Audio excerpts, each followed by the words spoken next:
سورہ بقرہ کی آیت نمبر 41 ہے۔ اللہ تعالیٰ فرماتے ہیں وَآمِنُوا اور ایمان لے کر آؤ بیما جو کچھ بھی انزلتو ہمیں نازل کیا۔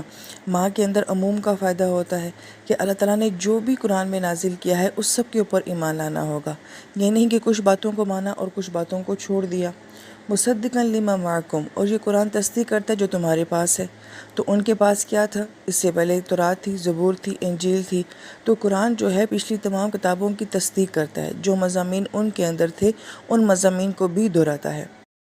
وَلَا تَكُونُوا أَوَّلَ كَافِرٍ بِهِ، اس کا ایک ترجمہ تو یہ کیا جاتا ہے کہ تم سب سے پہلے انکار کرنے والوں میں سے مت بنو، لیکن زیادہ واضح مفہوم جو اس آیت کا ہے وہ یہ ہے کہ تم سب سے بڑھ کر آگے ہو کر پہلے انکار کرنے والے مت بنو۔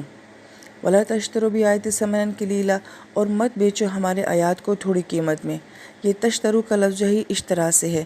اشترا عربی زبان میں بیچنے کے لیے بھی آتا ہے اور خریدنے کے لیے بھی آتا ہے، لہذا جہاں یہ لفظ آتا ہے وہاں دیکھا جاتا ہے کہ یہ بیچنے کی سینس میں آ رہا ہے یا یہ خریدنے کی سینس میں آ رہا ہے۔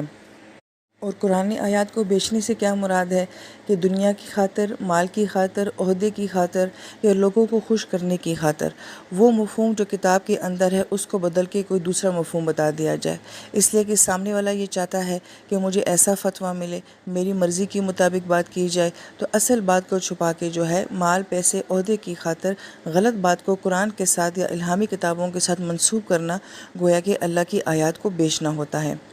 اور یہود کے علماء ایسا ہی کیا کرتے تھے کہ وہ لوگوں کو خوش کرنے کے لیے یا مال کی خاطر یا عہدے کی خاطر جو ہے تورات اور انجیل کی غلط وضاحت بیان کیا کرتے تھے، اور جو بیماری بنی اسرائیل میں ہے وہی بیماری اس امت کے اندر بھی موجود ہے، لہٰذا اس امت میں بھی یہ کام ہوتا ہے۔ پھر آیت مبارکہ میں ثمناً قلیل کیوں کہا گیا ہے؟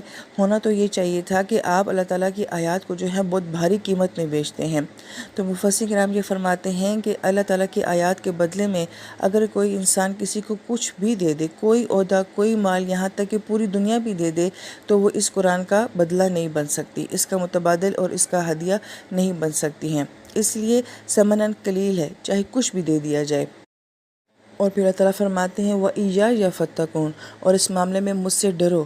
یہاں پہ اللہ تعالیٰ نے ایایا یعنی کہ میری ذات سے اس معاملے میں ڈرو، کیونکہ یہ کتاب اللہ تعالیٰ کی ہے، یہ کلام اللہ تعالیٰ کا ہے۔ تو اس معاملے میں جو انسان جس طرح کی بھی حق تلفی اس کتاب کے ساتھ کر رہا ہے، علماء لوگ اپنے لیول کی غلطی کر رہے ہیں، عوام الناس جو ہے وہ اپنے لیول کی غفلت کر رہے ہیں، لہٰذا جو بھی اس کتاب کے ساتھ جیسا رویہ رکھ رہا ہے تو گویا کہ اس کا بدلہ ہم براہ راست خود لیں گے۔